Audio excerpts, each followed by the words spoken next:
الحمدللہ رب العالمین والصلاة والسلام علی النبی الکریم وعلی آلہ واصحابہ اجمعین۔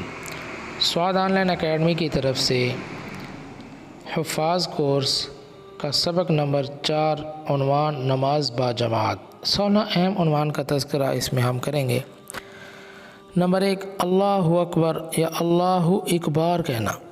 تکبیرات سادہ انداز میں کہی جائیں، اس میں تکلفات اختیار نہ کیے جائیں۔ اگر تکبیر کہتے وقت اللہ اکبار کہا تو اس سے نماز فاسد ہو جائے گی، بلکہ اللہ اکبر کہنا چاہیے۔ دوسرا اہم پوائنٹ، بے وضو عشاء کی نماز پڑھنا، عشاء پڑھے بغیر تراویح پڑھانا۔ تراویح عشاء کی نماز کے تابع ہے، عشاء کی ادائیگی کے بغیر تراویح ادا نہیں ہوتی۔ لیکن اگر کسی نے عشاء کی نماز ہی نہیں پڑھی یا عشاء کی نماز پڑھی لیکن بے دہانی میں بغیر وضو کے پڑھ لی اور پھر تراویح پڑھائی، یہ تراویح ادا نہیں ہوگی، اس کا لوٹانا ضروری ہے۔ تیسرا اہم عنوان، عشاء کی نماز جماعت کے ساتھ نہیں پڑھی تو تراویح پڑھانے کا کیا حکم ہے؟ اگر کبھی کسی عذر کی بنیاد پہ حافظ صاحب نے عشاء کی نماز با جماعت نہیں پڑھی، اس کے باوجود تراویح پڑھا سکتے ہیں۔ تاہم نماز با جماعت کا اہتمام کرنا ضروری ہے، بلا کسی عذر جماعت کا ترک کرنا گناہ کی بات ہے۔ چوتھا اہم عنوان، 20 رکعت کی نیت ایک ساتھ کرنا۔ تراویح میں ہر 2 رکعت کی الگ الگ نیت کرنا بہتر ہے، تاہم اگر کسی نے ابتدا میں ایک ساتھ 20 رکعت کی نیت کر لی تب بھی نماز ہو جائے گی۔ پانچواں اہم پوائنٹ، تراویح کی ابتدائی رکعت میں زیادہ پڑھنا۔ بسا اوقات حفاظ کرام کا یہ معمول ہوتا ہے، تراویح کی ابتدائی رکعت میں زیادہ پڑھ کر اختتامی رکعت کو مختصر پڑھاتے ہیں۔ اگر مقتدی اس طریقے پر خوش ہوں تو اس کی گنجائش ہے۔ اگر ابتدائی رکعت لمبی کرنے سے مقتدیوں کو تکلیف ہوتی ہو یا اس وجہ سے کہ وہ ابتدائی رکعت میں شریک ہی نہ ہوتے ہوں بلکہ رکوع کے انتظار میں بیٹھے رہتے ہوں تو ایسا نہ کریں، بلکہ اعتدال کے ساتھ تمام رکعت میں منزل کو تقسیم کر کے پڑھیں تاکہ ضعیف اور بیمار حضرات بھی پوری تراویح میں شریک ہوں اور ان کا ختم ناقص نہ رہ جائے۔ یہاں ایک اہم مسئلہ، بعض اوقات حفاظ کرام پہلی رکعت بہت طویل کرتے ہیں، دوسری بہت مختصر کر دیتے ہیں، یہ طریقہ بھی مناسب نہیں ہے۔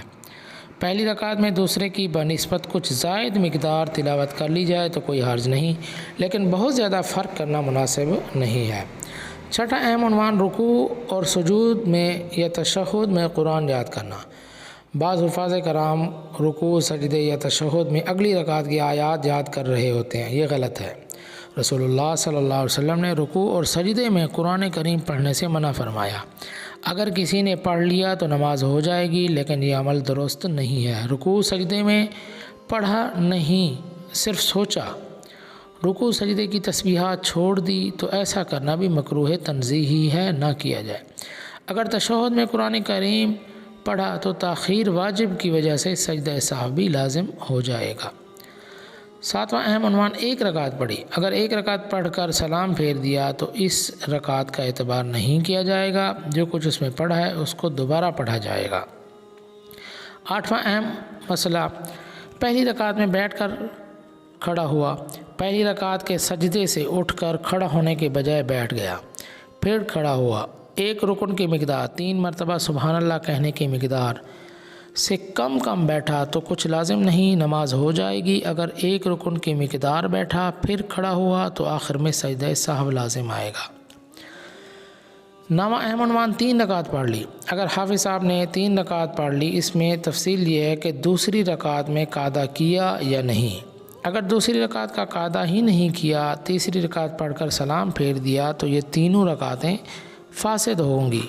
سجدہ سہو کرنے سے بھی یہ نماز درست نہیں ہوگی۔ ان 3 رکعت میں جو پڑھا سب کا لوٹانا ہوگا اور ورنہ ختم ناقص رہ جائے گا۔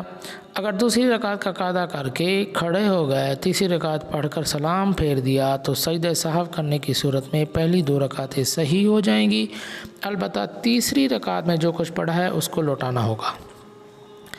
10واں اہم عنوان، تیسری رکعت میں کھڑے ہو کر بیٹھ گیا۔ 2 رکعت پڑھ کر تیسری کے لیے کھڑا ہو گیا، کھڑے ہونے کے قریب ہو گیا، گھٹنے زمین سے اٹھ گئے، پھر یاد آیا دوبارہ بیٹھ گیا تو آخر میں سجدہ سہو کر لے، نماز ہو جائے گی۔ 11واں اہم مسئلہ، 4 رکعت پڑھ لی۔ اگر حافظ صاحب نے تراویح میں 4 رکعت پڑھا دی تو اس میں تفصیل یہ ہے دوسری رکعت میں قاعدہ کیا یا نہیں۔ اگر قاعدہ کر لیا تھا تو 4 رکعتیں صحیح ہوں گی، 4 تراویح میں شمار ہو جائیں گی، تلاوت کے اعادے کی بھی ضرورت نہیں ہوگی۔ اگر دوسری رکعت میں قاعدہ نہیں کیا تو پہلی 2 رکعت فاسد ہو جائیں گی، آخری 2 رکعت درست ہو جائیں گی۔ اب پہلی 2 رکعت اور ان میں پڑھی گئی منزل کا دوبارہ لوٹانا ہوگا۔ 12واں اہم عنوان، سجدہ میں دونوں پاؤں زمین سے اٹھا کر رکھنا۔ سجدہ میں پاؤں کے پنجے کا زمین پر لگنا ضروری ہے۔ اگر سجدہ میں ایک لمحے کے لیے بھی پاؤں زمین پر نہیں لگے بلکہ ہوا میں معلق لٹکے رہے تو سجدہ ادا نہیں ہوگا۔